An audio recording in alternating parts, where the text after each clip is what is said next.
The Indo French IAS.com, साथ हर पल का।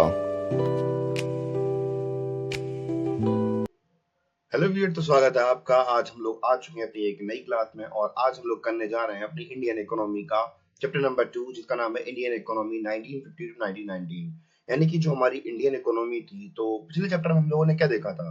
पिछले चैप्टर में हम लोगों ने देखा था कि जैसे हमारा देश आजाद हुआ था उस समय पर हमारी इकोनॉमी कैसी थी। और अब हम लोग देखने वाले हैं अपने चैप्टर के अंदर क्या कि 1945 के 1947 के बाद और 1919 तक क्या हुआ था कि अपनी इंडियन इकोनॉमी कैसी थी, जो भारतीय अर्थव्यवस्था थी वो क्या थी और उसमें कैसे-कैसे क्या-क्या इफ़ेक्ट पड़े, उसके बारे में आज हम लोग चर्चा करने वाले हैं। तो बिना किसी देरी के बच्चों लोग चालू करते हैं। तो अगर हम लोग बात करें इंडियन इकोनॉमी की, तो 200 सालों तक किन्होंने राज किया हमारे ऊपर?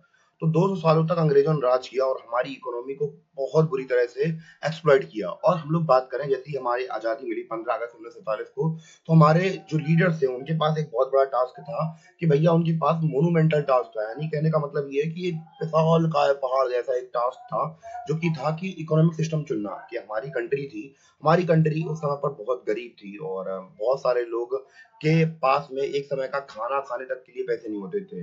तो अब सोच के देखिए कि उस इकोनॉमी की हाल कैसी होगी। तो अब जो लीडर्स थे वो सोच रहे थे हमें किस प्रकार का इकोनॉमिक सिस्टम रखना है। तो अगर आप लोगों को पता नहीं है इकोनॉमिक सिस्टम क्या होते हैं, तो बस उसके बारे में थोड़ी अभी हम लोग आगे चर्चा करेंगे। तो थोड़ा बहुत एक आइडिया दे दूं कि एक होती है अपनी सोशलिस्ट इकोनॉमी, एक होती है कैपिटलिस्ट इकोनॉमी। इन दोनों में अंतर बता दे रहा हूँ। कैपिटलिस्ट में होता है कि जो पैसे वाले होते हैं उनका ध्यान रखा जाता है। सोशलिस्ट वो होता है जो कि जनता के लिए होता है। ठीक है, तो ये दोनों में अंतर होता है। तो एक बेसिक बेसिक आइडिया आपको लग गया होगा कि अंतर क्या होता है। तो उनके सामने यही प्रॉब्लम थी कि हम लोग कैसा इकोनॉमिक सिस्टम चुने जो कि हम लोग बात करें प्रमोट करेगा वेलफेयर के लिए, और केवल ना कि कुछ लोगों के वेलफेयर के लिए, बल्कि पूरे ओवरऑल वेलफेयर देखना चाहेगी। तो इस चैप्टर में हम लोग देखने वाले हैं इंडिया का प्लानिंग एरा के, इंडिया के जो 5 ईयर प्लान थे। यानी कि हम लोगों ने क्या बनाया था, हम लोगों ने 5 साल के लिए, हमारी सरकारों ने 5 साल के लिए प्लान बनाया कि हम आगे 5 सालों में क्या करेंगे। तो इसलिए 5 ईयर प्लान बनाए जाते थे पहले। तो उसमें इन्होंने क्या डेवलपमेंट पॉलिसी रखी, क्या एग्रीकल्चर, क्या इंडस्ट्री को देखा गया, इसमें इसकी खासियत देखेंगे क्या क्या खास हुआ उसमें, और उसकी लिमिटेशंस के बारे में बात करेंगे कि क्या लिमिटेशन थी उसमें, क्या क्या रेगुलेशन थे। तो उन सभी चीजों के बारे में बात करेंगे। तो जैसे कि हम लोग बात करें कि जो प्लानिंग कमीशन का सेंट्रल ऑब्जेक्टिव क्या था कि जिसके अंदर अपने 5 ईयर प्लान बनाए गए थे। किस लिए? कि भैया जो हम लोग बात करें कि अपॉर्चुनिटीज हैं अलग अलग लोगों को, जैसे कि हम लोग बात करें अलग अलग सेक्टर डेवलप करना, तो ये सब काम किए गए थे। तो इस चैप्टर में हम लोग यही देखने वाले हैं। और कैसे कैसे 5 ईयर प्लान आए उन सब के बारे में बात करेंगे हम लोग, और कैसे कैसे हमारी इकोनॉमी थी उसके बारे में भी बात करेंगे हम लोग। तो गाइस, जैसा कि मैंने आपको स्टार्टिंग में इकोनॉमिक मॉडल्स के बारे में बताया था, तो इसी के बारे में बात कर रहे थे। तो अब हम लोगों को अब चुनना था कि हम लोग अब कौन सा इकोनॉमिक मॉडल चुने। कि हमारी जो गवर्नमेंट थे, हमारे जो प्राइम मिनिस्टर थे उस समय के, जो हमारे नेहरू जी थे, तो उन्होंने उनके सामने दो चीज आ रही थी सामने। तो पहली चीज थी कैपिटलिज्म और दूसरी चीज थी सोशलिज्म। तो कैपिटलिज्म के अंदर हम लोग बात करें कि वही चीज उगाई जाती है जो कि हम लोग बात करें जिसकी डिमांड होती है, और ये चीजें बनाई जाती है अमीर लोगों के लिए, गरीब लोगों के लिए कुछ नहीं होता है इसमें। और सोशलिज्म वो होता है जहाँ पे गवर्नमेंट डिसाइड करती है कि क्या होना है, वो लोगों की जरूरतों के हिसाब से चुना जाता है। तो जो हमारे नेहरू जी थे, उन्होंने कहा कि भैया ना ही हम लोग सोशलिज्म पे जाएंगे, ना ही हम लोग कैपिटलिज्म के ऊपर जाएंगे, तो हम लोग बीच का रास्ता अपनाएंगे। तो इंडिया ने, हम लोग बात करें कि एक ऐसा सिस्टम बनाया कि यहाँ पे हम लोग देखते हैं कि स्ट्रॉन्ग पब्लिक सेक्टर भी है और प्राइवेट प्रॉपर्टी भी है डेमोक्रेसी के अंदर। तो हम लोग बात करें, तो हमारे नेहरू जी थे, उन्होंने इंडस्ट्रियल पॉलिसी रेजोल्यूशन 1948 निकाला, और इसमें हम लोग बात करें और डायरेक्टिव प्रिंसिपल में भी हमें काफी सारी चीजें रिफ्लेक्ट हो रही थी, और प्लानिंग कमीशन का गठन किया गया। और प्लानिंग कमीशन ने क्या किया, 5 साल के लिए गोल्स बनाए। उन्होंने कुछ गोल्स बनाए कि हम लोग, हमारी सरकार 5 सालों के अंतराल में क्या करने वाली है, कि अपनी कंट्री को कैसे ग्रोथ करने वाली है।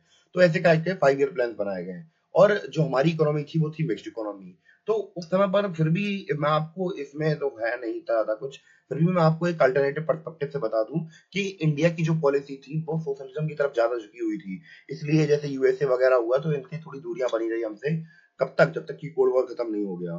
तो अब तीनों जो हमारे इकोनॉमिक मॉडल होते हैं, मिक्स्ड इकोनॉमी, कैपिटलिज्म और सोशलिज्म, तीनों को बहुत अच्छी तरीके से समझ लेते हैं, जिससे कि इन तीनों को समझ पाना हमारे लिए आसान हो जाए। ठीक है, तो तीनों को एक एक करके समझते हैं। सबसे पहले अगर हम लोग बात करें कैपिटलिज्म के बारे में, तो कैपिटलिज्म क्या होता है? तो कैपिटलिज्म प्रोडक्शन ड्रिवन होता है किसके द्वारा? मार्केट फोर्स के द्वारा। किसके द्वारा? मार्केट फोर्स के द्वारा, जहां पे सप्लाई और डिमांड क्या जैसी सप्लाई होती है वैसी डिमांड मिलती है, और जो गुड्स होते हैं वो डिस्ट्रीब्यूट किए जाते हैं परचेजिंग पावर के ऊपर। यानी कि इन्हें खरीदने वाला कौन है? कि जैसे अमीर है, तो अमीर के पास क्या है? परचेजिंग पावर है। तो वो जो कंपनीज है वो केवल वही प्रोडक्ट बनाएंगी जो कि जिसकी डिमांड हो रही होगी, और डिमांड किसकी होगी?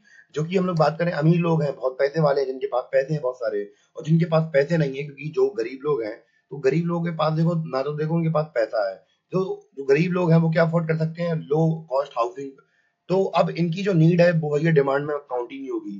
जब डिमांड में काउंट ही नहीं हो रही है, तो फिर इनके पास कोई परचेजिंग पावर है नहीं है, तो भैया इनके पास कुछ होगा ही नहीं, तो इनकी डिमांड भी पूरी नहीं होगी। तो इस प्रकार की जो हम लोग बात करें कि इकोनॉमी है वो वर्क करती है कहाँ पे? यूएसए वगैरह में। और हम लोग बात करें, और नेहरू जी ने ये नहीं चुनी थी, ठीक है? तो कैपिटलिज्म क्या है? जे पैसे वालों के लिए काम करती है। किसके लिए काम करती है? पैसे वालों के लिए काम करती है कैपिटलिज्म। दूसरा है सोशलिज्म। तो भैया यहाँ पे जो हमारी गवर्नमेंट होती है वो डिसाइड करती है कि क्या क्या प्रोड्यूस होगा, कैसे कैसे डिस्ट्रीब्यूट होगा, और जरूरतों के बेसिस पर। यानी कि लोगों की डिमांड क्या है, लोगों की जरूरतें क्या है, यानी कि उनके पास रोटी खाने कपड़ा है नहीं है। ऐसा नहीं होता कि भैया कि अगर तुम्हारे पास पैसे नहीं है खरीदने लायक, तो वो प्रोडक्शन ही नहीं होगा उसका। तो इस चीज में सोशलिज्म काम करता है। इसमें हम लोग देखें, हर चीज वो स्टेट के द्वारा ओन की जाती है, यानी कि हर चीज जो होती है वो गवर्नमेंट ओन करती है। जैसे कि क्यूबा हुआ, चाइनीज हुआ, तो उन्होंने एग्जाम्पल को इस्तेमाल किया था स्टार्टिंग में। और हम लोग बात करें, इसमें कोई प्राइवेट प्रॉपर्टी नहीं होती है। क्या नहीं होती है? प्राइवेट प्रॉपर्टी नहीं होती है। और पर हम लोग बात करें अपने तीसरे मॉडल की, जो कि है अपना मिक्स्ड मॉडल, तो इसमें क्या होता है कि इसमें दोनों प्रकार के सिस्टम आ जाते हैं। कौन कौन से सिस्टम आते हैं? मिक्स्ड इकोनॉमी के अंदर आते हैं। तो इसमें गवर्नमेंट क्या करती है? जवाब देती है क्या? तीन क्वेश्चन पूछती है मतलब मार्केट से, कि भैया तुम उगा सकते हो कि नहीं उगा पाओगे। तो भैया जो भी हम लोग बात करें, मार्केट क्या करती है? जो भी हम लोग बात करें बहुत अच्छी तरीके से प्रोड्यूस कर सकती है मार्केट, वो कर देती है। और जो गवर्नमेंट होती है वो क्या करती है? जो चीज डिलीवरी करने में असफल होती है वो मार्केट से करवा लेती है। और जो हम लोग बात करें इंडिया में, हम लोग बात करें स्पेशल प्रकार से देखने को मिलता है कि पब्लिक सेक्टर और प्राइवेट सेक्टर दोनों मतलब एग्जिस्ट करता है। तो इसलिए हम लोग कह सकते हैं कि ये क्या है? मिक्स्ड इकोनॉमी है। तो तीनों में अंतर समझ में आया कि क्या है अंतर तीनों में? तो ये है कैपिटलिज्म, सोशलिज्म और मिक्स्ड इकोनॉमी। तो मैं फिर से आपको दोनों का, तीनों की समरी फिर से बता देता हूँ कि हम लोगों ने कैपिटलिज्म में क्या देखा। कैपिटलिज्म में पैसे वालों के लिए होता है सब कुछ, कि जो भी हमारे जैसी परचेजिंग पावर होगी अमीर लोगों के पास में, उसी हिसाब से वो सामान खरीदेंगे। और दूसरा हमने क्या देखा? सोशलिज्म के अंदर देखा कि भैया गवर्नमेंट डिसाइड करती है कि इस देश के अंदर क्या बनना है और क्या नहीं बनना है। और मिक्स इकोनॉमी के अंदर दोनों का मिक्सचर होता है, कैपिटलिज्म और सोशलिज्म का। यानी कि प्राइवेट प्रॉपर्टी भी होती है और सरकारी प्रॉपर्टी यानी कि पब्लिक प्रॉपर्टी भी होती है। ठीक है? तो गाइस अब हम लोग बात करने वाले हैं 4 गोल्स ऑफ 5 ईयर प्लान्स के बारे में। यानी कि ऐसे कौन से गोल थे जो कि हमारे, हम लोग 5 ईयर प्लान्स के बारे में तो हम लोग पहले ही डिस्कस कर चुके थे अपने पिछले चैप्टर में, कि हमारा देश जैसे ही बना था, देश से जैसे ही हमारा देश आजाद हुआ था 1947 के बाद में, तो हाल फिलहाल प्लानिंग कमेटी सेटअप की गई थी, जो कि हम लोग बात करें कि क्या करने वाली थी। तो इनका काम ये था कि भैया प्लान करके हमारी कंट्री की जो इकोनॉमिक ग्रोथ है उसको बढ़ाया जा सके। ठीक है? तो ये काम था। तो भैया हम लोगों ने क्या किया कि 5 साल के लिए प्लान बनाना स्टार्ट किया। तो इन्हें क्या बोला गया? इन्हें बोला गया 5 ईयर प्लान। ठीक है? तो भैया इनमें से कौन से 4 उद्देश्य थे जो हर एक प्लान के अंदर डाले गए? तो हम लोग बात करें कि जो प्लान था भैया, इसमें स्पेसिफिक गोल वगैरह भी थे। इसके अलावा हम लोग बात करें 5 ईयर प्लान ऐसे बनाए गए थे कि इनमें मेन ऑब्जेक्टिव हमारे क्या थे? ग्रोथ थे, मॉडर्नाइजेशन थी, सेल्फ रिलायंस था, इक्विटी थी। इनका मतलब क्या है? ग्रोथ तो भैया अपने कंट्री में प्रोडक्शन बढ़ाना होता है। मॉडर्नाइजेशन के जो टेक्नोलॉजी है उसमें आगे बढ़ना, अपने सोसाइटी के पर्सपेक्टिव को चेंज कर पाना।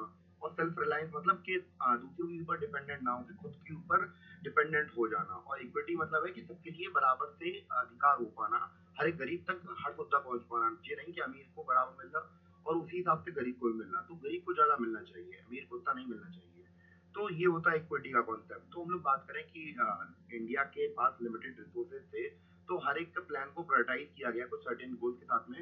बस एंश्योर किया गया कि जो हमारे जो ये 4 एम थे, इनको भी ध्यान दिया जाए, इनका भी ध्यान रखा जाए बाकी के साथ में। ठीक है? तो सबसे पहले अगर हम लोग बात करते हैं ग्रोथ, तो ग्रोथ को समझ लीजिए देश के अंदर कि जैसे कि हम लोग बात करें कि जीडीपी के अंदर प्रोडक्शन बढ़नी चाहिए। कि अगर हम लोग बात करें कि ज्यादा से ज्यादा अगर हम लोग कोई चीज को इस्तेमाल करें अपनी कंट्री के अंदर, तो फिर उससे होगा क्या? कि हम लोग ज्यादा से ज्यादा चीजें कंज्यूम करेंगे तो हमारे देश के अंदर प्रोडक्शन बहुत जल्दी बढ़ने लगेगी। तो स्टार्टिंग में इम्प्लीमेंट यही किया गया था कि भैया कैसे भी करके हमारी कंट्री की जो कैपेसिटी है गुड्स को प्रोड्यूस करने की, सर्विस को प्रोड्यूस करने की, इसको करा जाए, तो बढ़ाया जाए, अपनी प्रोडक्टिविटी बढ़ाई जाए। और इसको नापने का तरीका क्या होता है? GDP, gross domestic product. क्या होता है कि किसी भी कंट्री के अंदर एक साल के अंदर पर्टिकुलर गिवन टाइम के अंदर कितनी गुड्स और सर्विसेज प्रोड्यूस की जा रही है, वो क्या हमारा जीडीपी होता है। और हम लोग बात करें कि जो इसी की जो मार्केट वैल्यू होती है, जो हमारे फाइनल गुड और सर्विसेज प्रोड्यूस होती है साल के अंदर, वही जीडीपी के अंदर काउंट की जाती है। तो भैया इसको बढ़ाने के बारे में बात की गई थी। तो भैया के जीडीपी बढ़ाना है अपनी कंट्री का। दूसरा हम लोग बात करें मॉडर्नाइजेशन के बारे में। तो भैया आप लोग कहेंगे मॉडर्नाइजेशन क्या होता है? तो भैया मॉडर्नाइजेशन होता है आधुनिकरण। तो भैया ऐसे करके हमारी नई सरकार बनी थी, तो उन्होंने सोचा कि भैया कैसे भी करके हम लोग क्या करें, अपनी जो पुरानी टेक्नोलॉजीज है उसको चेंज करके नई टेक्नोलॉजीज लाएं, जिससे कि हम अपनी क्या करें, कंट्री की ग्रोथ बढ़ा सकें। क्योंकि अगर हमारी कंट्री के अंदर अगर मॉडर्नाइजेशन आ गया, तो भैया हमारी जो मशीनें हैं, या फिर हम लोग बात करें कि HYV सीड्स आए थे हमारे रेवोल्यूशन के बाद में, वो अगर अच्छी तरीके से आए, तो भैया हमारे फार्मर्स के लिए बहुत अच्छी बात होगी, हमारी फैक्ट्रीज के लिए बहुत अच्छी बात होगी। और केवल मॉडर्नाइजेशन का मतलब ये नहीं है कि मशीनें ही और सीड्स ही केवल अच्छे अच्छे ला रहे थे, हमारे विचार भी अच्छे हो रहे थे। कि जो वुमेन के पास में पहले के समय पर राइट्स नहीं होते थे, हम लोगों ने अब राइट्स की बात करना भी शुरू कर दिया था। क्योंकि वर्क प्लेस पर जो वुमेन थी, उनके साथ में वो इक्वल ट्रीटमेंट नहीं मिलता था। कि भैया अगर आदमी को 500 रुपए मिल रहा, तो औरतों को केवल 300 रुपए दिया जाता था पहले के समय पर। तो ये चीजों को खत्म कर दिया गया, ठीक है। तो हम लोगों ने अभी तक क्या देखा, हमने 4 गोल देखे, ये एंश्योर किए गए थे हर एक प्लान के साथ में कि भैया बाकी चीजें भी जरूरी है और इनका होना भी जरूरी है। कंट्री की ग्रोथ, मतलब रिवीजन बता रहा मैं कि हमने पहले क्या देखा कि कंट्री की ग्रोथ होनी चाहिए, कि यानी कि वहाँ पे हमारी कैपेसिटी बननी चाहिए कि किसकी प्रोड्यूस करने की, गुड्स और सर्विसेज की। और हम लोग नापते किसमें? जीडीपी में नापते हैं। इसके बारे में हम लोगों ने बात करी थी। इसके अलावा हमने मॉडर्नाइजेशन के बारे में बात की थी। मॉडर्नाइजेशन में क्या था कि भैया हम लोग क्या कर रहे थे, डेवलप कर रहे थे अपनी टेक्नोलॉजीज को, अपने सीड्स को, जिससे कि फार्मर को फायदा हो, अपनी मशीन्स को, जिससे कि फैक्ट्री वर्कर्स को फायदा हो। और इसके अलावा हम लोग केवल मशीनों के ऊपर ध्यान नहीं दे रहे थे, हम लोग ध्यान दे रहे थे अपने समाज के ऊपर भी। तो इसलिए हम लोगों ने वर्क फोर्स की जगह पे जो वुमेन थी, उन्हें भी बराबर अधिकार दिए, जो कि आदमी को मिलते आ रहे थे, ठीक है। तो ये चीज हम लोगों ने की है। तो गाइस अब हम लोग बात करने वाले हैं अपने अगले गोल के बारे में। तो अगला गोल हमारा है सेल्फ रिलायंस। तो सेल्फ रिलायंस, जैसा कि ये सब सुनने में लगता है कि आत्मनिर्भर बनना। तो पहले क्या होता था कि हम लोग दूसरों के ऊपर डिपेंडेंट थे। इवन कि हम लोग खाना भी अपने दूसरे कंट्री से मंगाते थे, जैसे कि अमेरिका हुआ या फिर दूसरी कंट्री हुई। तो भैया अगर आप लोग दूसरों के ऊपर ज्यादा डिपेंडेंट रहते हैं, तो आपको एक समस्या होगी। क्या समस्या होगी? कि भैया आपको उसके हर बात माननी पड़ेगी। आपका ऊपर उसका बहुत बड़ा अधिकार हो जाएगा। वो कहेगा भैया हम खाने के लिए खाना हम दे रहे हो, तुम्हारी बात नहीं मान रहे हो। तो कंट्री की जो सॉवरेनिटी होती है भैया, उसके ऊपर बात आ जाती है कि भैया तुम अपने दम पे कोई चीज कर सकते हो या नहीं कर सकते हो। तो अगर हम लोग बात करें, तो पहले के समय पर नहीं कर सकते थे। क्योंकि जब आप किसी कंट्री से खाना मांग के खा रहे हो, किसी कंट्री से खाना मांग रहे हो, तो आप कैसे कह सकते हो कि भैया हम लोग अपने हिसाब से चीजें कर सकते हैं। तो भैया सेल्फ रिलायंट बनना बहुत जरूरी था। तो हमें हर एक का अपने 5 ईयर प्लान के अंदर ये देखने को मिलेगा कि हम लोग सेल्फ रिलायंस बनने की कोशिश कर रहे थे। यानी कि जो इम्पोर्ट्स थे उन्हें अवॉइड कर रहे थे, कि भैया इन्हें कम से कम किया जा सके और ज्यादा से ज्यादा चीजों को प्रोड्यूस किया जा सके भारत देश के अंदर। और फर्स्ट 7 जो 5 ईयर प्लान थे, उनके अंदर सेल्फ रिलायंस के ऊपर ज्यादा ध्यान दिया गया, जिससे कि डिपेंडेंसी दूसरी कंट्री के ऊपर ये कम की जा सके। स्पेशली अगर हम लोग बात करें फूड को लेकर, जो डिपेंडेंसी थी फूड फॉरेन टेक्नोलॉजी की लेकर, या फिर हम लोग बात करें, तो ये इससे हमारी गवर्नमेंट को ये दिक्कत थी कि भैया कि इंडिया की जो सॉवरेनिटी है वो खतरे में आ जाएगी। कि भैया अपना पैसा ले सकते हो नहीं ले सकते हो, क्योंकि भैया अगर हम लोग किसी से कुछ मांगते हैं, तो भैया हमें भी कुछ देना पड़ता है बदले में, ठीक है। तो अलग अलग चीजें काम करती हैं एनजीओ के ऊपर। तो इक्विटी क्या होती है? इक्विटी का मतलब क्या है? तो इसको समझाने का हमारे पास केवल एक तरीका है कि आप लोगों ने इंटरनेट पे एक पिक्चर देखी होगी। तो उसमें क्या होता है कि एक बंदा होता है, छोटा बंदा होता है, वो किसी चीज को देख रहा होता है और वो देख नहीं पाता है, ठीक है। और मतलब एक बंदा देख रहा होता है और दूसरा बंदा नहीं देख पा रहा होता है, क्योंकि उसकी हाइट इतनी नहीं होती है। और तीसरा बंदा बिल्कुल नहीं देख पाता है, उसकी भी हाइट नहीं होती है। तो अब इक्वालिटी का कॉन्सेप्ट क्या होता है इसमें, कि भैया एक एक डिब्बा लो, सबको बैठा दो लाइन से। तो भैया अब जो बड़ा वाला है वो तो और ऊपर हो गया, जो छोटा बीच वाला था वो देख ले रहा, और जो छोटा वाला था वो देख ही नहीं पा रहा। तो ये क्वेश्चन होती है, ये जो सिचुएशन होती है, ये होती है इक्वालिटी की। अब हम लोग बात करते हैं कि इक्विटी का सीन कहाँ से आता है इसके बीच में, तो वो समझते हैं। तो जैसे कि हम लोग मान चलिए कि इसमें क्या होता है कि जैसे मान चलिए कि एक पिक्चर है, कि कोई डायग्राम ड्रॉ किया, ठीक है। तो इसमें भैया जो लंबा आदमी होगा तो उसको मदद नहीं की जाएगी, तो भैया वो खुद इतना काबिल है कि इसे मदद की जरूरत नहीं है। जो छोटा आदमी होगा उसे थोड़ी सी मदद कर दी जाएगी भैया। कि ये खड़ा हो सके, ठीक है। और जो बहुत छोटा आदमी होगा तो भैया उसे ज्यादा मदद कर दी जाएगी जिससे कि ये अपने आप को खड़ा हो सके। तो यानी कि भैया इतना उन लोगों को दो जितना कि उन्हें जरूरत है, ये नहीं कि भैया जिन्हें जरूरत भी नहीं है तुम उन्हें भी भरे पड़े हो। तो ये होता हमारा इक्विटी का साइन। तो भैया ऐसे ही हम लोग बात करें, हमारी इस समय पर दुर्बल बड़ी समस्या थी कि भैया हमें क्या करना था, जो ग्रोथ और मॉडर्नाइजेशन थी, और ये कभी भी इम्प्रूव नहीं कर पाती लोगों की लाइफ को, क्योंकि भैया हम लोग बात करें जो हाई ग्रोथ हम लोग देख रहे थे वो पोवर्टी, जैसे कि जो लोग जिंदगी बहुत जो गरीबी में जिंदगी जी रहे थे, तो उनको जो हम लोग बात करें जो फैसिलिटीज थी वो इक्विटी ही शेयर कर सकती थी, जो इक्विटी थी वो एंश्योर कर सकती थी कि जो प्रॉपर्टी है लोगों की वो लोग आम लोगों तक पहुंचे, गरीबों तक पहुंचे। हर एक जो गरीब इंसान है भारत देश के अंदर, उसकी जो बेसिक नीड्स है जैसे फूड हुआ, हाउसिंग हुआ, एजुकेशन हुई, हेल्थ केयर हुई, इनके ऊपर ध्यान दिया जाए, और जो वेल्थ इनइक्वालिटी है इसको कम किया जाए, तो इस चीज के ऊपर ध्यान दिया गया। तो हम लोग फिर से रिवाइज कर लेते हैं। ग्रोथ के अंदर हमने देखा कि कंट्री के अंदर प्रोडक्शन बढ़नी चाहिए, इसके लेकर गुड्स एंड सर्विसेज को लेकर। मॉडर्नाइजेशन के अंदर हम लोगों ने देखा कि भैया कैसे भी करके देश के अंदर प्रगति लानी चाहिए, और टेक्नोलॉजी के पर्सपेक्टिव से जैसे कि HYV सेट लाना चाहिए, फैक्ट्रीज के लिए नई मशीन लानी चाहिए। ऐसा नहीं है केवल कि केवल मशीनें लानी चाहिए, इसके अलावा हम लोग बात करें कि समाज के पर्सपेक्टिव बदलना चाहिए। जैसे कि जो वुमेन होती है उनकी वर्क प्लेस पर सैलरी बहुत कम होती है, तो उनकी सैलरी बढ़ाना, ऐसी चीजें हुई। या फिर सेल्फ रिलायंस होना हुआ। तो सेल्फ रिलायंस का मतलब क्या था कि हमारी कंट्री के अंदर हम लोग बहुत अलग अलग कंट्री से सामान मंगाते थे, तो अपने कंट्री के अंदर सामान को प्रोड्यूस कर पाना ही सेल्फ रिलायंस होता है, क्योंकि इसमें आपकी जो सॉवरिटी होती है वो खतरे में आ जाती है। इसके अलावा हम लोगों ने लास्ट में बात की इक्विटी के बारे में। तो भैया सबके पास जो गरीब लोग हैं, गरीब लोगों के पास भी हर चीज पहुंचनी चाहिए, तो उन्हें वंचित नहीं रहना चाहिए। इसके अलावा हम लोग बात कर लेते हैं महाल नोबेल जी के बारे में। तो ये हम लोग बात करें आर्किटेक्ट थे इंडियन प्लानिंग के। तो भैया ये बहुत एक महान पर्सनैलिटी है, जिन्होंने हम लोग बात करें कि ये क्या है, ये स्टेटिशियन है। यानी कि भैया इन्होंने एक हम लोग बात करें बहुत बड़ा काम किया था। इन्होंने इंडियन स्टेटिकल इंस्टीट्यूट को स्टेब्लिश किया था इंडिया में, और ये छोटे मोटे आदमी नहीं थे। इवन की हम लोग बात करें, इन्होंने जो सेकंड 5 ईयर प्लान था वो इनके आइडिया के ऊपर ही बना था। इन्होंने बहुत से विदेशी जो इकोनॉमिस्ट थे उन्हें बुलाया और उनसे सलाह ली कि भैया हमें क्या करना चाहिए अपनी कंट्री के अंदर। तो उन्होंने इन्हें सलाह दी और फिर इसके बाद उन्होंने काफी सारी चीजें की। तो ऐसे करके भैया इनका एक बहुत बड़ा योगदान है, और हमें इनको सम्मान भी देना चाहिए मालनोबो जी को, ठीक है। तो गाइस अब हम लोग बात करने वाले हैं एग्रीकल्चर के बारे में। यानी कि आ, इतने सालों तक जैसे कि हम लोग बात कर रहे थे 1950 से लेकर 1990 तक, तो क्या क्या इम्प्रूवमेंट हुए एग्रीकल्चर में उसके बारे में बात करने वाले हैं। तो जैसे ही हमारा देश आजाद हुआ था, इंडिपेंडेंस के समय पर जो हमारे लैंड टेन्योर सिस्टम था वो बहुत ज्यादा खराब था। क्यों क्यों खराब था? तो क्योंकि जो इंटरमीडिएटरीज थे, यानी कि दलाल आदमी थे, तो दलाल में कौन कौन आता है, जमींदार हुए, जागीरदार हुए, तो ये लोग लैंड कलेक्ट करते थे एक्चुअल टिल्टर से। तो भैया इनमें जब हम लोग बात करें कि इन्हें फ्री का पैसा मिल रहा, तो भैया ये लैंड क्यों इम्प्रूव कराएं? तो लैंड इम्प्रूव नहीं कराएंगे तो भैया फसल नहीं होगी ज्यादा, फसल नहीं होगी तो लोगों कंट्री के पास में ज्यादा फसल नहीं पहुंचेगी, तो फसल नहीं पहुंचेगी तो हर किसी के पास पैसा नहीं होगा, यानी कि लिमिटेड खाना नहीं होगा उनके पास खाने के लिए। तो भैया अब सरकार सोच रही है कि कैसे भी करके जो लैंड है उससे प्रोडक्शन बढ़ानी पड़ेगी। इसके लिए सरकार ने क्या सोचा कि भैया इन्होंने सोचा कि हम लोग क्या करेंगे, हम लोग करेंगे जो लो प्रोडक्टिविटी है, हम लोग देख रहे हैं कि हम लोग इम्पोर्ट करना पड़ रहा है यूएसए से। तो भैया इन्होंने कहा कि भैया हमें लैंड रिफॉर्म करनी होगी, कि भैया जो हमारे लैंड ओनर्स हैं, जो ओनरशिप है लैंड की, तो अब इसे बदलने की बारी आ रही है। तो अब सरकार ने क्या सोचा है, इन्होंने सोचा है कि भैया ये खत्म कर देंगे इंटरमीडिएटरीज को, यानी कि जो दलाल है बीच में उन्हें खत्म कर देंगे इंटरमीडिएटरीज को, यानी कि दलालों को हटाने के बारे में सोचा।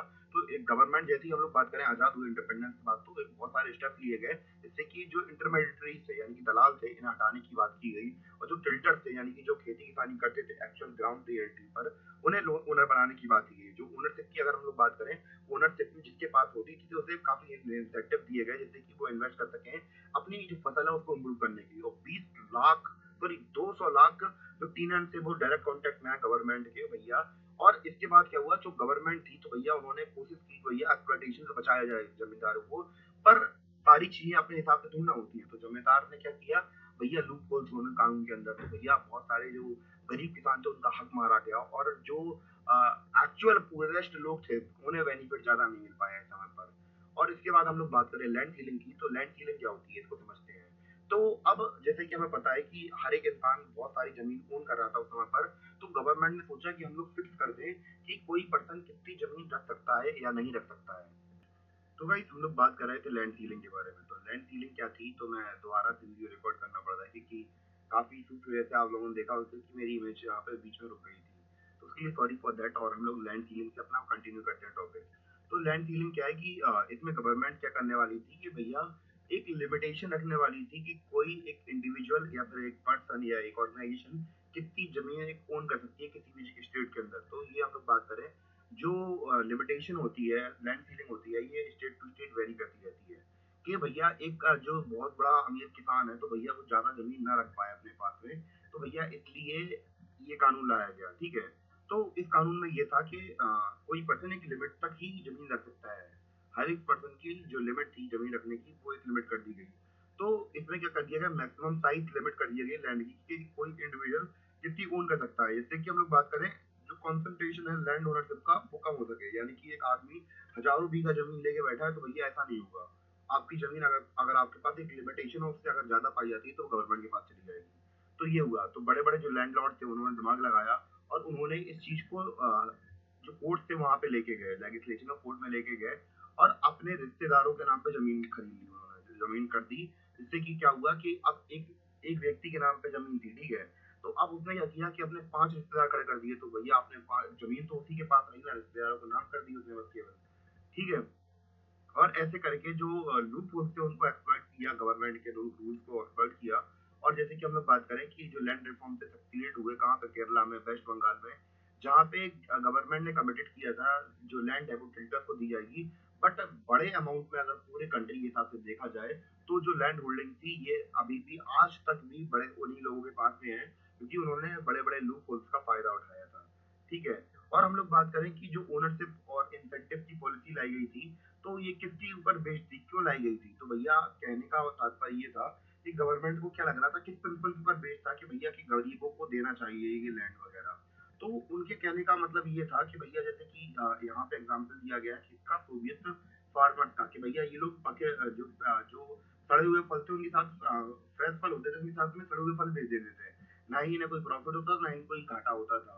तो ऐसा क्यों होता था, तो ऐसा इसलिए होता था कि भैया इनके पास से बहुत बड़े बड़े लैंड, तो भैया अब ये अपने आप को मॉडिफाई नहीं करना चाहते थे क्योंकि इनकी खुद की लैंड नहीं होती थी। तो अगर हम लोग बात करें कि खुद की, अगर गवर्नमेंट का विचार ये था कि अगर किसी व्यक्ति की खुद की लैंड होगी तो भैया वो उसमें क्या करेगा, रिफॉर्म्स करेगा, चीजें जोड़ेगा, घटाएगा, आगे करेगा, पीछे करेगा, तो अलग अलग तरीके से उसको चेंज करने की कोशिश करेगा और इम्प्रूवमेंट लाएगा कैसे भी करके मतलब में। अगर ये हम लोग बात करें कि अगर बड़े बड़े जमींदारों के पास में रही, जागीरदारों के पास में रही लैंड, तो भैया उन्हें तो कोई और कुछ नहीं है, उन्हें तो केवल ये देखना है कि पैसा कहाँ से आ रहा है, ना कि वो एफिशिएंटी देखेगा एग्रीकल्चर लैंड की। तो ये चीजें थी, तो इस बेसिस पे हम लोग बात करें ये जो एग्रीकल्चर रिफॉर्म से बुलाए गए थे, तो हम लोगों ने क्या देखा कि कैसे भी करके जो जमींदार थे उन्हें हटा दिया गया और जो लैंड सीलिंग थी एक पर्सन के पास में जो लैंड थी वो कर दी गई थी। और ये आइडिया क्यों लाया गया इसके बारे में भी हम लोगों ने डिस्कस किया। तो ये तो हो गया अपना रिवीजन। अब चलते हैं अपने अगले टॉपिक के ऊपर। तो गाइस अब हम लोग बात करने वाले हैं ग्रीन रेवोल्यूशन के बारे में। तो क्या था ग्रीन रेवोल्यूशन, इसके बारे में बात करते हैं। तो जैसा कि हमें पता है कि इंदिरा गांधी की सरकार चली थी, 1960 की बात है, 1970 की बात है कि ठीक है, इंदिरा गांधी की सरकार चली थी। तो वहां पर क्या हुआ कि हम लोग क्या मंगाते थे, अमेरिका से हम लोग खाना इम्पोर्ट करते थे। तो भैया उन्होंने मना कर दिया कि भैया हम नहीं दे पा रहे, ये हो गया, फलाना हो गया। और दूसरी बात कुल मिला के ये बात थी कि भैया हमें अपने देश के अंदर जो प्रोडक्टिविटी थी एग्रीकल्चर को लेकर वो बढ़ानी थी। तो भैया सरकार सोच रही क्या किया जाए। तो भैया इस तरह से हम लोग बात करें, हमारे देश के अंदर हरित क्रांति लाई गई, यानी कि ग्रीन रेवोल्यूशन लाया गया। तो भैया जिसने कि हमारी जो इंडियन एग्रीकल्चर था इसे ट्रांसफॉर्म कर दिया कि हम लोग किसी समय पर इम्पोर्टर हुआ करते थे, यानी कि वीट का या फिर दूसरे जो फूड प्रोडक्ट था उनसे हम लोग दूसरी कंट्री से मंगाते थे।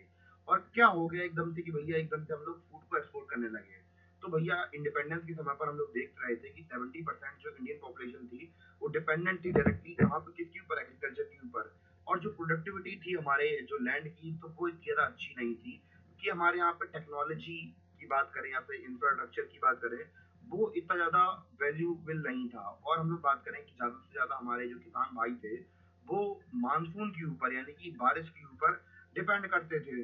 तो भैया जो ग्रीन रेवोल्यूशन था एक मूवमेंट की तरह आया और हम लोग बात करें कि जो फूड गेन की प्रोडक्शन है वो बढ़ा दी इसने।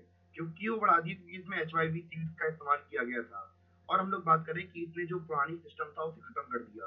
कुल मिला के भैया कुछ ऐसी टेक्नोलॉजी लाई गई जिसके तहत हमारा जो एग्रीकल्चर था उसे बूस्टअप मिल गया, या मशीन लाई गई, या फिर ऐसे सीड्स लाए गए जिससे कि हमारी जो खेती थी वो अच्छी तरीके से हो गई। तो अब जो ग्रीन रेवोल्यूशन था वो कैसे कैसे लाया गया उसके बारे में बात करते हैं। तो फर्स्ट फेज हम लोग बात करें कि कैसे हुआ कि मिड 16 सेंचुरी में और मिड 17 सेंचुरी के बीच में ये जो योजनाएं थी वो चलाई गई। तो अब इन योजनाओं के बीच में क्या था उसके बारे में हम लोग बात कर लेते हैं। सॉरी गाइस के बार बार वीडियो पॉज हो जा रहा है, उसके लिए सॉरी फॉर दैट।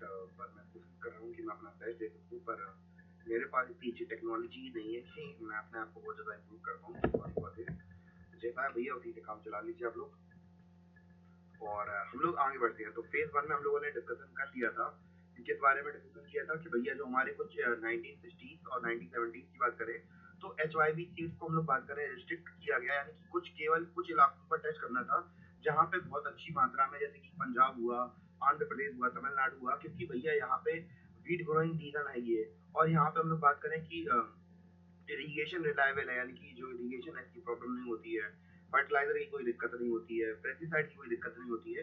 तो गवर्नमेंट ने सोचा कि पहले यहाँ पे ट्राई करके देखते हैं कि क्या होता है। अगर रिजल्ट अच्छा मिला तो आगे भी करके देखेंगे। तो ऐसे करके इन एरियाज के अंदर HYV सीड्स को इंट्रोड्यूस कराया गया, और जो गवर्नमेंट थी उसने देखा कि भैया अच्छा खासा रिजल्ट मिल रहा है। भैया जब रिजल्ट मिलता है तो भैया ऑब्वियस सी बात और ट्राई करना बनता है। तो जो फेज 2 था तो 1970 से 1980 के बीच में जो HYV टेक्नोलॉजी थी भैया ये पूरे देश भर में अलग अलग देश के स्टेट्स में फैलाई गई, और ऐसे करके इसे इंट्रोड्यूस किया गया। ठीक है, अब मार्केट सरप्लस के बारे में बात करते हैं। तो जो एग्रीकल्चर है, तो अगर हम लोग बात करें जो एग्रीकल्चर का प्रोडक्ट होता है वो सेल होता है, तो भैया वो मार्केट में सेल होता है। ठीक है, तो अब मार्केट के द्वारा, मार्केट में जो सेल होता है फार्मर्स के द्वारा, तो भैया जो भी प्रोड्यूस सेल हो रहा है तो भैया वो क्या होता है, मार्केट सरप्लस होता है। और जो जो गुड पोर्शन होता है, बहुत बड़ा पोर्शन होता है राइस का, व्हीट का, तो भैया ये क्या कर दिया, जो हम लोग बात करें ग्रीन रेवोल्यूशन के द्वारा जो बना वो गवर्नमेंट ने खरीद लिया। ठीक है, गवर्नमेंट ने खरीद लिया और धीमे धीमे बेचा गया। और इससे क्या हुआ कि गवर्नमेंट ने खरीदने के बाद जो खाने की प्राइसेस थी, अलग अलग छोटे छोटे सामान की प्राइसेस थी, ये दिन ब दिन कम होती गई। जिससे कि हम लोग बात करें जो कि लो इनकम ग्रुप के अंदर आते थे लोग, जो ज्यादा पैसा नहीं कमा पाते थे, तो उनके लिए ये बेनिफिट हो गया। क्यों? क्योंकि भैया वो खाना पहले अफोर्ड ही नहीं कर पा रहे थे।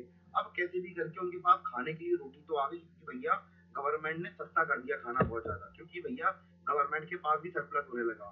तो गवर्नमेंट ने क्या किया, फूड स्टॉक बनाने स्टार्ट कर दिए। जो शॉर्टेज पीरियड में कि जे की दिक्कत होगी तो भैया आगे चल के हम कुछ ना कुछ कर लेंगे, इसलिए जुगाड़ बनाने के लिए फूड स्टॉक भी करना स्टार्ट कर दिया गवर्नमेंट ने।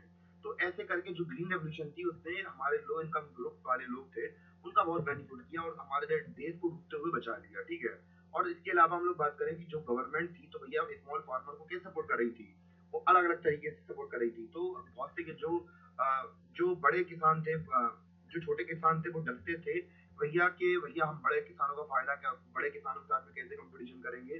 तो भैया गवर्नमेंट ने क्या किया, गवर्नमेंट ने कहा भैया अब तुम डरो नहीं, हम तुम्हारे साथ हैं। गवर्नमेंट ने लो इंटरेस्ट पर लोन देना शुरू कर दिया। क्या किया? लो इंटरेस्ट पर लोन।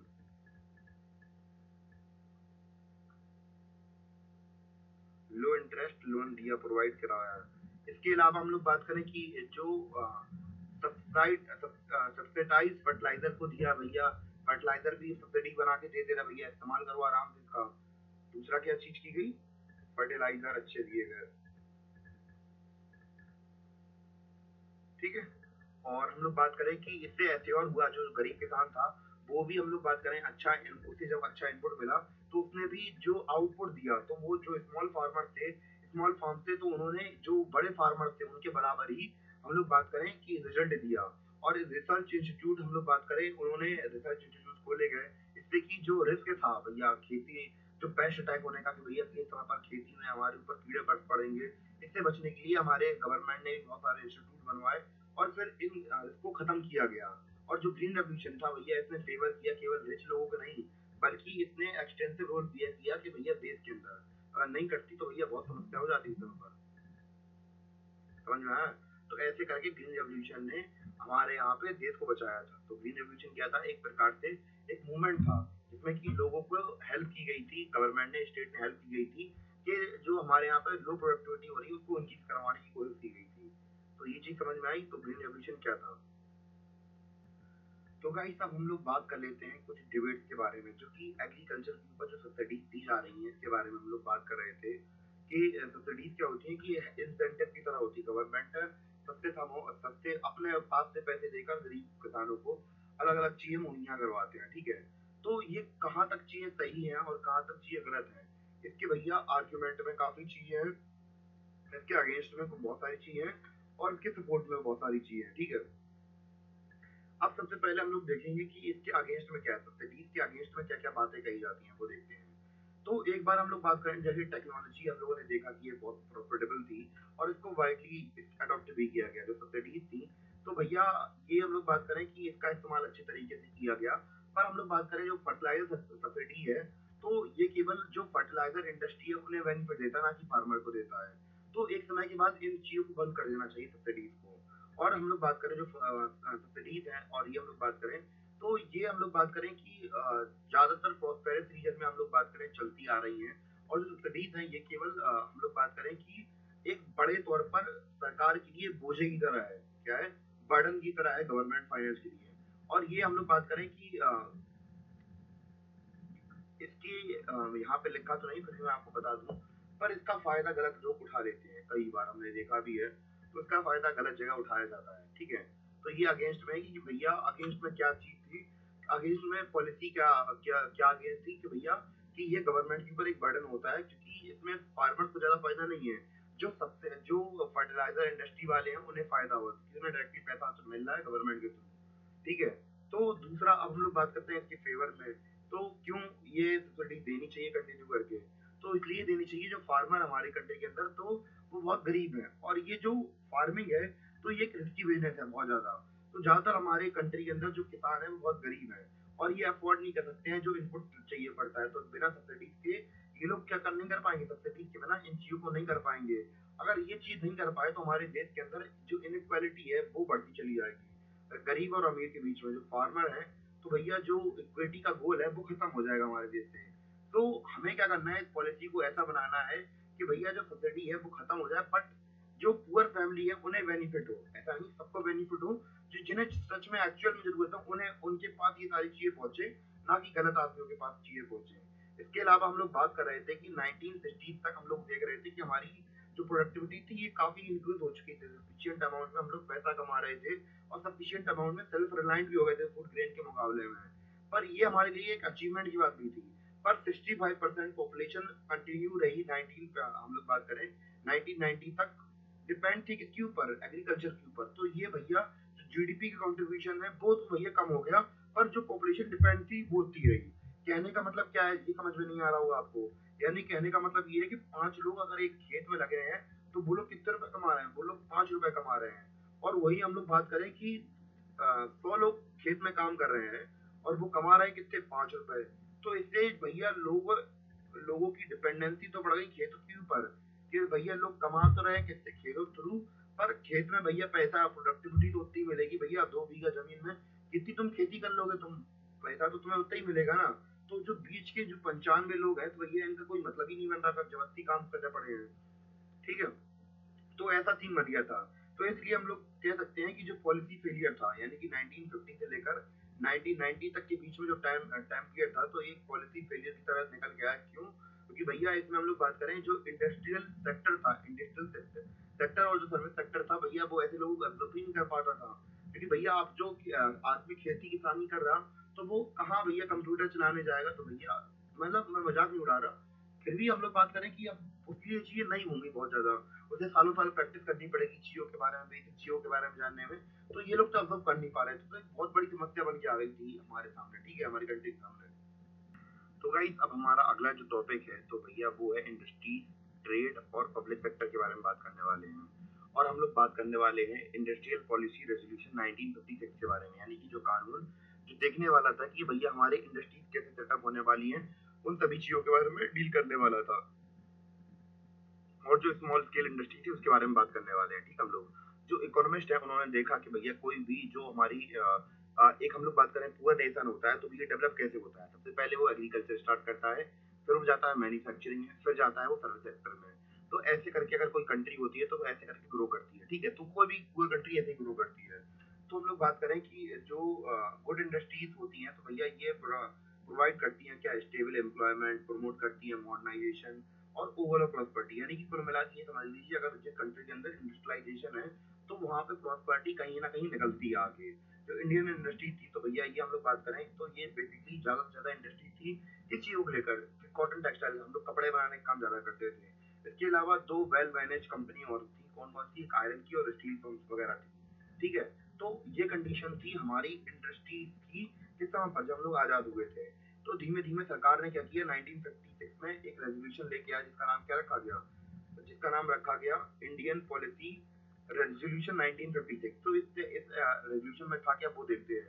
तो इसमें 3 प्रकार से कैटेगराइजेशन किया गया कि कौन कौन से हम लोग बात करें कि ओनरशिप किसके पास में है इंडस्ट्रीज की। सबसे पहले थी हमारी, मैं नीचे लिख दे रहा हूँ आपको दिख भी रहा होगा, तो पहली थी गवर्नमेंट ओन्ड, दूसरी थी कि भैया है तो गवर्नमेंट ओन्ड पर हम लोग बात करें इसमें प्राइवेट सेक्टर भी कॉम्प्लीमेंट्री काम कर सकता है, प्राइवेट। और तीसरी थी भैया पूरी प्राइवेट।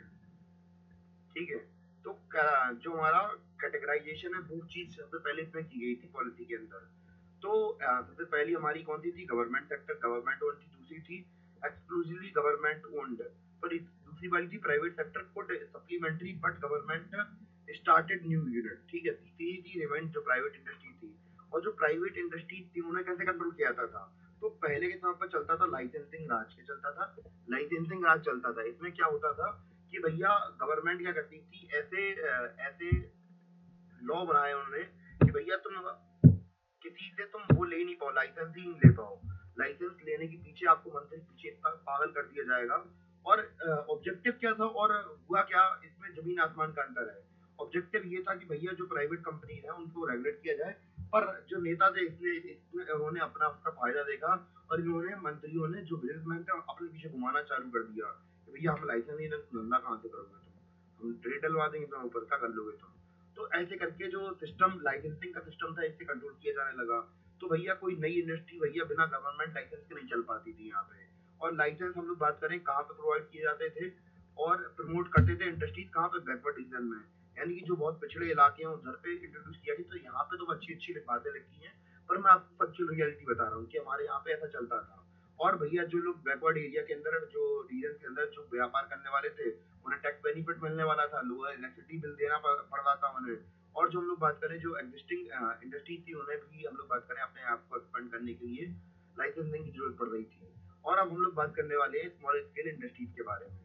तो 1955 में जो कार्वे कमीशन थी, कार्वे कमेटी थी, इन्होंने नोट किया कि भैया जो पोटेंशियल है स्मॉल स्केल इंडस्ट्री का वो बहुत ज्यादा है रूरल डेवलपमेंट में। ठीक है, तो इसमें हम लोगों ने इन्होंने क्या किया कि भैया आइडेंटिफाई किया कि स्मॉल स्केल इंडस्ट्री को डिफाइन कर सकते हैं कि कोई भी कंपनी, कोई भी हम लोग बात करें कि इन्वेस्टमेंट जहां पे हम लोग बात करें 5 लाख लग रही है कब, 1950 में, अब इसकी 1 करोड़ मान ली गई है। यानी कि कोई भी धंधा जिसमें इन्वेस्टमेंट किया गया 5 लाख का वो स्मॉल स्केल इंडस्ट्री में आ जाती है। और भैया इसमें इसके साथ साथ जब इसको बड़ा करना था तो इसको प्रोटेक्शन दी गई कि भैया बड़ी फर्म से बचने के लिए। और इसे जिसका जो ये जो प्रोडक्ट बना रहा है उसमें रिजर्वेशन दिया गया कि भैया यही प्रोडक्ट बनाएंगे तो इससे इनका प्रोडक्ट बेचेगा। और जो लोअर एक्साइज ड्यूटी है वो कम कर दी गई। जो बैंक से उन्होंने लोअर इंटरेस्ट पे इन्हें लोन दिया। तो कैसे भी करके जो हमारी स्मॉल स्केल इंडस्ट्री थी ये धीमे धीमे करके ग्रो हुई। और हम लोग बात करें कि जो पब्लिक सेक्टर था तो भैया इसे क्यों चुना गया था, तो भैया इसे इसलिए चुना गया था कि क्योंकि भैया अगर प्राइवेट सेक्टर को हम लोग प्रायोरिटाइज करते तो भैया हमारे जो लोकल यहाँ के जो बिजनेसमैन थे वो उनके सामने टिक ही नहीं पाते, क्योंकि वो बहुत ज्यादा हमारे यहाँ जो दूसरा कंट्रीज थी वो बहुत ज्यादा एडवांस टेक्नोलॉजी पर काम कर रही थी, उनकी टेक्नोलॉजी उन्नत थी और हमारी टेक्नोलॉजी उन्नत नहीं थी। जो इंडियन इंडस्ट्रियलिस्ट थे इनके पास इतना बड़ा कैपिटल नहीं था, यानी कि इतना पैसा नहीं था जो कि बड़े बड़े वेंचर को चला सके मार्केट में, इतना एनकरेजमेंट भी नहीं था इन्वेस्टमेंट को लेकर। तो डिसीजन यही लिया गया कि सोशलिस्ट लाइन में रहना है हमें और गवर्नमेंट सब कुछ कंट्रोल करेगी इंडस्ट्रीज वगैरह में। जो प्राइवेट पॉलिसी है वो केवल एक कॉम्प्लीमेंट्री की तरह काम करेंगी। ठीक है, पर जो पब्लिक सेक्टर है वही लीड करेगा, यानी कि जो सर्विस सेक्टर है वो ज्यादा, जो पब्लिक सेक्टर है वो ज्यादा ज्यादा लीड करने वाला है। तो ये फिक्स कर दिया गया था। तो गाइस अब हम लोग बात करने वाले हैं ट्रेड को लेकर क्या पर्सपेक्टिव था हमारी गवर्नमेंट का, उसके बारे में बात कर लेते हैं। तो फर्स्ट जो 7 हमारे प्लान थे तो भैया उसमें हम लोगों ने केवल अपने आप को देखा था, यानी कि अपने आप को सेल्फ रिलायंट बनाना है, इम्पोर्ट को बंद कर देना है कुल मिला के, और रिप्लेस कर देना है इम्पोर्ट को डोमेस्टिक प्रोडक्ट से। यानी कि अगर कोई चीज बाहर से मंगाई जा रही, तो लिवाइस मंगाई जा रही है, तो लिवाइस की जगह पे हम अपने कस्टमर से कह दे रहे हैं कि भैया तुम मोहनलाल के कपड़े पहनो, तुम और मोहनलाल जो दर्जी है उसके कपड़े पहनो। तो इस चीज के ऊपर ध्यान दिया गया। तो जो इम्पोर्ट थे वो नहीं मंगाया गया, बल्कि डोमेस्टिक प्रोडक्ट के ऊपर ध्यान दिया गया। जो गवर्नमेंट थी इसने प्रोटेक्ट किया डोमेस्टिक इंडस्ट्रीज को, जिससे कि जो फॉरेन में क्या होता है कि फॉरेन में देखो टेक्नोलॉजी हो चुकी है डेवलप, तो डेवलप कंट्रीज होती हैं वो उनके साथ हम लोग कम्पीट नहीं कर सकते हैं। जो ऐसा डेवलपिंग नेशन हम लोग उनके साथ कम्पीट नहीं कर सकते, क्योंकि जो टेक्नोलॉजीज होती हैं बहुत उन्नत होती हैं। तो इसलिए हम लोग बात करें, हमारी गवर्नमेंट ने दो तरीके से जो फॉरेन गुड्स थे उन्हें आने से रोका। सबसे पहले लगाया टैरिफ उनने, कि भैया जो भी चीज विदेश से बन के आ रही भैया उसके ऊपर लगा दो दुगना टैरिफ। तो अगर चीज जैसे मान चलिए कि अगर कोई चीज 5 रुपए की है, 5 रुपए की है, और गवर्नमेंट उसके ऊपर टैक्स लगा के उसे कितने में कर दे, 20 रुपए में कर दे, तो आप खरीदने जाओगे? नहीं खरीदने जाओगे। और वही चीज यहाँ पे लोकल कस्टमर को 3 रुपए में मिल रही है, 7 रुपए में मिल रही, तो लोग वहां पे खरीद लेंगे। क्यों खरीद लेंगे? क्योंकि उन्हें 20 रुपए की चीज नहीं खरीदनी पड़ रही, क्योंकि गवर्नमेंट ने क्या कर दिया, टैरिफ लगा दिया है। तो टैरिफ एक प्रकार का टैक्स होता है जो कि सामान के ऊपर लगाया जाता है, जिससे कि चीज बहुत महंगी हो जाती है, जिससे कि डिसकरेज किया जाता है, यानी कि रोका जाता है अपनी कंट्री के लोगों को कि भैया आप लोग ये चीज मत खरीदिए, बल्कि डोमेस्टिक प्रोडक्ट खरीदिए। ठीक है, जिससे कि हम लोग बात करें, इसलिए टैरिफ बढ़ा दिए थे कि भैया लेस कंपटीशन फेस करना पड़े, और ओवर द टाइम हम लोग बात करें कि हमारी जो डेवलपमेंट है वो हो जाए थोड़ी बहुत, कैसे भी करके हमारी जो इंडस्ट्रीज है। दूसरा कोटास, यानी कि फिक्स कर दिया गया कि भैया आपकी इस महीने में कितनी लीवाइस के पैंट आएंगे, कितने आईफोन आएंगे, ये फिक्स कर दिया गया था। स्पेसिफाई कर दिया गया था कितनी चीज हम लोग क्या खरीदेंगे। और बाकी चीजों को कंपटीशन से बचाने के लिए भैया, डोमेस्टिक फंड को बचाने के लिए जो इम्पोर्ट टैक्सेस होते थे वो इम्पोज कर दिए जाते थे। और ऐसा किस लिए किया गया था, तो इसका रीजन यहाँ पे लिखा है किनारे, रेफनेल में। तो जो इंडस्ट्रीज होती है डेवलपिंग कंट्री की, वो भैया कंप्लीट नहीं कर पाती हैं इसके साथ में, डेवलप कंट्री की इकोनॉमी के साथ में। इसलिए इन्हें बचाना पड़ता है, जिससे कि इन्हें समय दिया जा सके कि भैया ये अपने आप को बचा सके। जो पॉलिसी प्लानर्स थे हमारे, वो इस बात से भी डर रहे थे जो फॉरेन एक्सचेंज है हमारा, तो वो लोगों की लग्जरी चीजों खरीदने में बर्बाद ना हो जाए। और हम लोग बात करें कि 1980 तक हम लोग बात करें कि हम लोगों ने एक्सपोर्ट इतने ज्यादा नहीं किए। ठीक है, थोड़े बहुत ही करते थे, पर इतने ज्यादा कुछ नहीं करते थे। इसलिए हम लोग देखते हैं कि हमारी जो इंडस्ट्री थी उसमें जीडीपी का ग्रोथ रेट कितना था, 13% मात्र था केवल 1950 से 51 में, और 24.6 था कब, 1990-91 में। तो ज्यादा डेवलपमेंट देखने को नहीं मिला। और हम लोग बात करें जो एनुअल इंडस्ट्रियल ग्रोथ रेट थी वो कितनी थी, 6% थी। तो एक हम लोग बात करें जो इंडस्ट्रियल सेक्टर था, तो ये हम लोग बात करें वेल डाइवर्सिफाई हो चुका था 1990 में। और पब्लिक सेक्टर ने प्रोटेक्ट किया था किसको, डेवलपिंग इंडिजीनियस इंडस्ट्रीज को। जैसे कि हम लोग बात करें इलेक्ट्रॉनिक हो गई, ऑटोमोबाइल हो गई। और वो इस चीज ने उन्हें प्रॉब्लम भी काफी थी, क्योंकि भैया इस चीज से वो डेवलप नहीं कर पाए ज्यादा अपने आप को। और हम लोग बात करें, इन्होंने स्मॉल स्केल इंडस्ट्रीज को भी अपॉर्चुनिटी देना स्टार्ट किया, जिससे कि हम लोग बात करें कि जो वो लार्ज इंडस्ट्रीज के साथ में टिक पाए और उनके साथ में कम्पीट कर सकें। तो ये इन चीजों के ऊपर ध्यान दिया गया। तो गाइस, अगर आप लोग ज्वाइन करना चाहते हैं, अगर आप लोग मैं एक अनाउंसमेंट करना चाहता हूँ कि आप लोग अगर ज्वाइन करना चाहते हैं कोर्सेज हमारे बैचेस में, तो हमारी जो वेबसाइट है उसका नाम है द फ्रेंच चाहिए, तो आप लोग जा सकते हैं और हमारी वेबसाइट में जाके अच्छे अच्छे कोर्सेज ले सकते हैं बहुत सस्ते दामों पर। ठीक है, जहाँ पे हम लोग टेस्ट सीरीज वगैरह सबको रख कराते हैं बहुत ही टाइम पर। ठीक है, तो स्टार्ट करते हैं अपना अगला टॉपिक। तो भैया हम लोग बात कर रहे थे अपने क्रिटिकल एवोल्यूशन के बारे में। तो हमारा जो प्लानिंग एरा था, तो इसमें क्या क्या खामियां थी उनके बारे में बात करने वाले हैं। तो भले ही हम लोग बात करें इंप्रेसिव अचीवमेंट पाए हम लोगों ने, पर इकोनॉमिस्ट ने हम लोग बात करें सेवरल एस्पेक्ट पर प्लानिंग कमीशन की कामयाबी निकाली। ठीक है, तो क्या क्या कमियां थी कि भैया हमारा जो पब्लिक सेक्टर था वो इनइफेक्टिव था। क्यों इनइफेक्टिव था? क्योंकि जो बहुत सारे पब्लिक सेक्टर थे, तो भैया वो बहुत बड़े बड़े लॉसेस में चल रहे थे, बट उन्हें जबरदस्ती चलाना पड़ रहा था, क्योंकि भैया जो पॉलिटिकली डिफिकल्ट था उनको चला पाना, मतलब बंद कर पाना, तो इसलिए उन्हें चलाना पड़ रहा था। और हम लोग बात करें कि जो स्टेट एंटरप्राइज थे वो मोनोपलाइज हो चुके सेक्टर से बच चुके थे। टेलीकम्युनिकेशन हुआ कि अगर भैया अगर आपको एक टेलीफोन भी लगवाना है तो आपको बहुत महीनों तक इंतजार करना पड़ता था। इसके अलावा हम लोग बात करें जो प्राइवेट सेक्टर था, ये भी सर्विस प्रोवाइड करता था पर इतनी नहीं कर पाता था। क्यों? क्योंकि भैया वहाँ पे जो लाइसेंसिंग का सिस्टम था बहुत खराब था, और लोगों को महीनों महीने तक इंतजार करना पड़ता था केवल टेलीफोन लगने के लिए। और हम लोग बात करें कि जो हम लोग बात करें कंपटीशन था ही नहीं, तो भैया लोगों ने भैया ध्यान भी नहीं दिया। तो जैसे कि हम लोग बात करें, एग्जाम्पल दिया गया मॉडर्न ब्रेड का, तो भैया जो गवर्नमेंट थी ये ब्रेड बनाती थी और इसे स्टेब्लिश किया गया था। ठीक है, तो पर हम लोग बात करें पर ये ज्यादा समय तक चल नहीं पाई, इसलिए इसे बेच दिया गया 2001 में प्राइवेट सेक्टर को। ठीक है, तो ऐसे करके एक हमारी इनफेक्टिवनेस हमें देखने को मिल गई। ठीक है, और दूसरी प्रॉब्लम हमारे सामने जो थी, लिमिटेशन जो देखने को मिल रही थी, वो थी परमिट लाइसेंस राज। यानी कि भैया जो नेता थे बहुत बहुत तेजी से काम निकलाना जानते थे, तो बहुत सारी रेगुलेशन दी गई थी पर लाइसेंसिंग राज के अंदर, और इसका इस्तेमाल भी किया गया। जो बड़े बड़े इंडस्ट्रियलिस्ट थे, यानी कि जो बड़े बड़े जिनके पास बड़े बड़े आदमी थे, जिनके पास बहुत सारा पैसा था, तो भैया ये लोग लाइसेंस इशू करवाते थे, केवल इसलिए नहीं कि भैया इन्हें धंधा चालू करना होता था, इसलिए इशू करवाते थे कि अगर ये लोग इशू करवा देंगे तो ज्यादा इशू हो नहीं पाते थे, तो लिमिटेड इशू हो पाते थे, तो भैया आप खुद इशू करवा लो, तो दूसरे इशू ना करवा पाएंगे, तो भैया कंपटीशन खत्म हो जाएगा। और दूसरा ये हुआ कि भैया कि इन्होंने जो बड़े बड़े इंडस्ट्रीज थे, इन्होंने अपने प्रोडक्ट को सही करने के बारे में नहीं सोचा, इन्होंने उसके बारे में सोचा कि कैसे भी करके जो मिनिस्ट्री है उसकी लॉबी को चाट लिया जाए और अपने आप को इम्प्रूव किया जाए। और भले ही प्रोडक्ट हमारा खराब रहे, तो क्योंकि भैया लोगों के पास ऑप्शन नहीं हुआ, तो जबरदस्ती खाना पड़ेगा वो चीजों ने। तो भैया इससे हम लोग बात करें कि उनका जो प्रोडक्ट था वो इतना एफिशिएंट नहीं हो पाया कि वो आगे चल के जो हमारा 1991 में इकोनॉमिक रिफॉर्म्स हुए तो उसकी सामना नहीं कर पाया वो। ठीक है, तो ये भी एक एफिशिएंसी हमें बहुत खलती है कि हमारा लाइसेंसिंग राज हमारे ऊपर बहुत हल हल बढ़ गया था। तो गाइस अब अगली खामी के बारे में बात कर लेते हैं। तो अगली खामी क्या थी कि भैया जो हम लोग बात करें इंसेंटिव के लिए, जो हम लोग बात करें जो क्वालिटी थी उसके इम्प्रूवमेंट के लिए कोई इंसेंटिव दिए ही नहीं गए। तो भैया जैसे कि हम लोग देख रहे थे पहले के समय से क्या हो रहा था कि जो प्रोटेक्शन थी कंपटीशन को बचाने के लिए, जैसे कि हम लोगों ने जहाँ के लोकल इंडस्ट्रीज को बचाने के लिए जो इम्पोर्ट थे वो बंद करा दिए थे, तो इससे क्या हुआ, कंपटीशन घट गया। और जो यहाँ के लोकल इंडस्ट्रियलिस्ट थे, इन्होंने अपनी जो प्रोडक्ट की क्वालिटी थी उसके ऊपर ध्यान ही नहीं दिया कभी भी, ये केवल अपना पैसा बनाने में लगे रहे और इन्होंने जो लो क्वालिटी प्रोडक्ट था उसे हाई क्वालिटी में बेचा। ठीक है, तो इससे हुआ क्या कि भैया जो प्रोड्यूसर थे, तो भैया ये अपने आप को इफेक्टिव बना ही नहीं पाए समय के साथ साथ, ये बल्कि और घटिया से घटिया प्रोडक्ट बनाने लगे। इससे हुआ क्या कि भैया इन्वर्ट इन्वर्ट ओरिएंट पॉलिसी थी हमारी, तो इसमें क्या था कि भैया हम लोगों ने स्ट्रॉन्ग एक्सपोर्ट सिस्टम बना ही नहीं पाए। क्यों नहीं बना पाए? क्योंकि भैया हमारे यहाँ का प्रोडक्ट इतना अच्छा था ही नहीं, क्योंकि भैया हम लोग अपने यहाँ के लोग बचा रहे थे, भैया उन्होंने अपना ही अपने आप को ही काट दिया कि भैया एक्सपोर्ट सेक्टर डेवलप ही नहीं हो पाया, क्योंकि भैया जो लोग थे तो वो केवल अपना फायदा देख रहे थे। पर चीजें हुई कब हुई? 1991 के बाद में जो एलपीजी रिफॉर्म था उनमें चीजें चेंज हुई, पर 1991 से पहले ये सारी चीजें एग्जिस्ट नहीं करती थी, इसलिए हमारा सिस्टम एक तरीके से फेलियर की तरह ही देखने को मिलता है। तो भाई अब हम लोग देख लेते हैं पूरे चैप्टर की समरी कि हम लोगों ने पूरे चैप्टर में क्या देखा।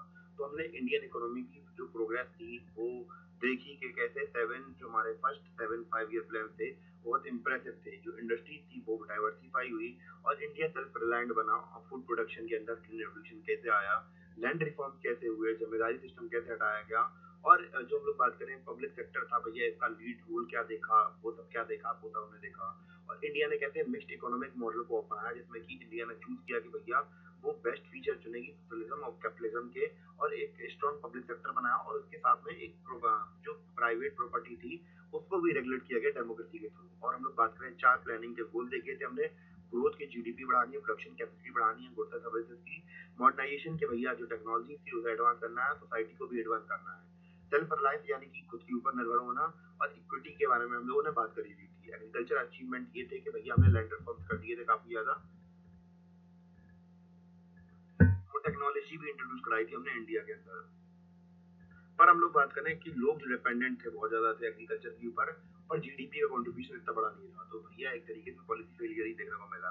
फिर हम लोगों ने इंडस्ट्रीज के बारे में बात की थी कि कैसे कैसे करके जो इंडस्ट्रीज थी धीमे धीमे बढ़ने लगी, और फिर 1991 के बारे में देखा कि भैया ये इनिशिएटिव लिए गए 1991 में, और अपनी इकोनॉमी को सुधारा गया। तो ऐसे करके हमने अपना पूरा चैप्टर कंप्लीट कर लिया। उम्मीद है कि आपको समझ में आया हो, और अगर आपको समझ में आया तो आप लोग हमारे कोर्स को ज्वाइन कर सकते हैं, जिसमें कि इसी चैप्टर को 3 तरीके से बताया गया होगा, और उम्मीद है कि आपको चैप्टर समझ में आया हो।